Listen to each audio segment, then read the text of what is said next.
మన దేవుణ్ణి అడగడం వల్ల దేవుడు మనకు సహాయం చేస్తాడు. దేవుని మీద విశ్వాసం ఉంచడం ఫస్ట్ మనం అన్నింటికంటే ముఖ్యంగా నేర్చుకోవాల్సింది ఏంటంటే దేవుని మీద విశ్వాసం ఉంచడం.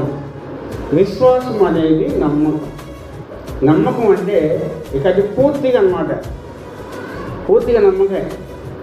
మన తల్లిదండ్రులు మనం ఎలా నమ్ముతామో దేవుని కూడా మనం అలా నమ్మాలి, ఆయన మీద విశ్వాసం ఉంచుకోవాలి. వాళ్ళని పాస్టర్ ప్రార్థన చేస్తారు, రోగం తగ్గిద్దని నమ్ముతాం లేదా?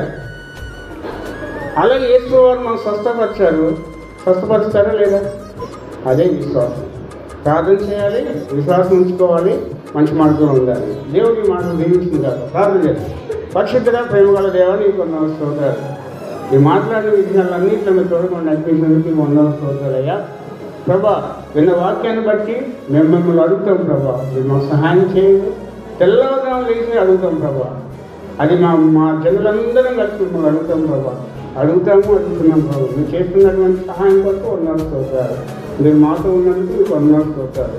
ఈ విషయమై తోడుకొని సహాయం చేయనందుకు ప్రభా నీకు వందనాలు స్తోత్రాలు తెలియజేస్తూ యేసు నామములో అడుగుతున్నాము తండ్రి, ఆమేన్. అలా లేచినటువంటి పాట పాడుకుంటాం.